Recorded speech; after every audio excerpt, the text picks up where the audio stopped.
Hello everyone, welcome to my channel. कैसे हैं आप सब? उम्मीद करती हूँ अपने अपने घर में मजे में होंगे। मैंने अपने कमेंट बॉक्स में हमेशा ये कमेंट पढ़ी है कि मैम हमें शब्दों को पढ़ना तो आ गया है, पर हम हिंदी को सरल कैसे बनाएं, कुछ उस पर वीडियो बनाइएगा। तो चलिए आ गए हम इस बात को लेकर। हिंदी कैसे सीखें? हिंदी बहुत वास्ट है, पूरी एक लैंग्वेज है, भाषा है। तो उसे सरल बनाने के लिए उसे हम कुछ पड़ावों में बांट देते हैं कि हिंदी को सीखने के लिए हमें किस तरह से चलना है और कहां तक पहुंचना है।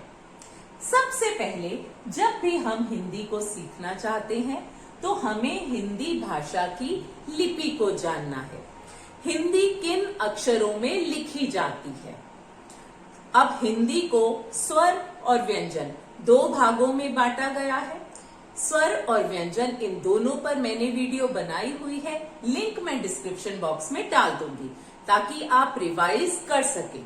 तो सबसे पहला स्टेप हुआ अक्षरों का ज्ञान करना, अक्षरों के बारे में जानना।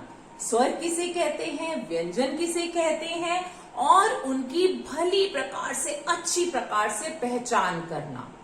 कुछ अक्षर एक जैसे लगते हैं पर उनमें थोड़ा थोड़ा सा अंतर होता है। इस पर भी मैंने वीडियो बनाई हुई है, मैं लिंक डिस्क्रिप्शन बॉक्स में डाल दूंगी। तो आपको सबसे पहले अक्षरों का अच्छी प्रकार से अभ्यास करना है। जब आपको अक्षर समझ में आ गए, उसके बाद आपने अक्षरों को जोड़कर शब्द बनाने हैं। 2 अक्षर के शब्द, फिर 3 अक्षर के शब्द, फिर 4 अक्षर के शब्द, फिर उन्हें जोड़ जोड़कर वाक्य बनाना।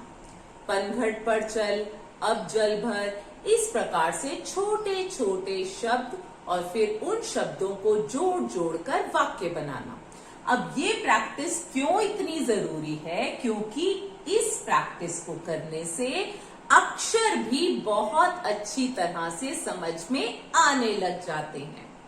जब हम अक्षरों को पढ़ते हैं या लिखते हैं तो कहीं कहीं पर हम छोटी छोटी सी मिस्टेक्स कर देते हैं।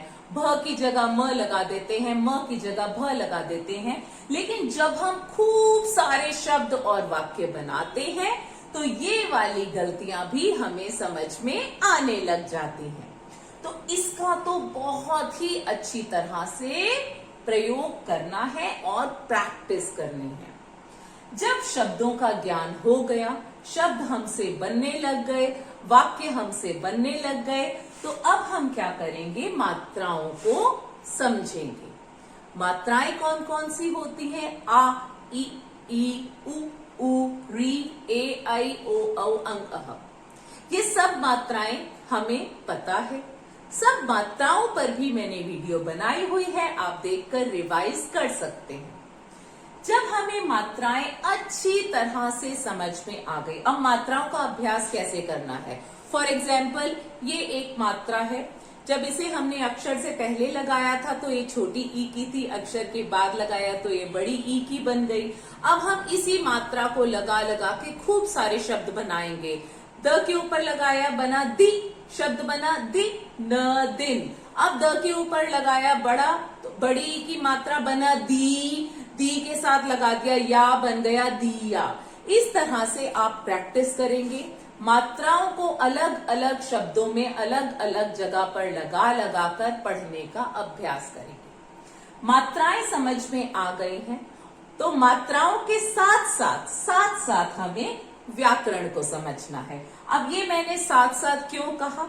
क्योंकि पूर्ण विराम का कहाँ प्रयोग करना है, ये विराम चिन्हों का कहाँ प्रयोग करना है, ये सभी बातें हमें व्याकरण बताती है। अनेक शब्दों के लिए एक शब्द है, संज्ञा है, सर्वनाम है, विशेषण है। ये सभी चीजें सीखने के लिए हमें व्याकरण को भली प्रकार से समझना होगा और प्रैक्टिस करनी होगी। तो हिंदी बहुत मुश्किल नहीं है, पर हाँ भाषा है और किसी भी भाषा का ज्ञान करने के लिए उसे पढ़ना, उसे लिखना, उसे अभ्यास करना बहुत जरूरी है। तो चलिए प्रैक्टिस करते हैं, हिंदी भाषा को और अच्छी तरह से समझते हैं और मिलते हैं नेक्स्ट क्लास में। तब तक के लिए बाय बाय, टेक केयर।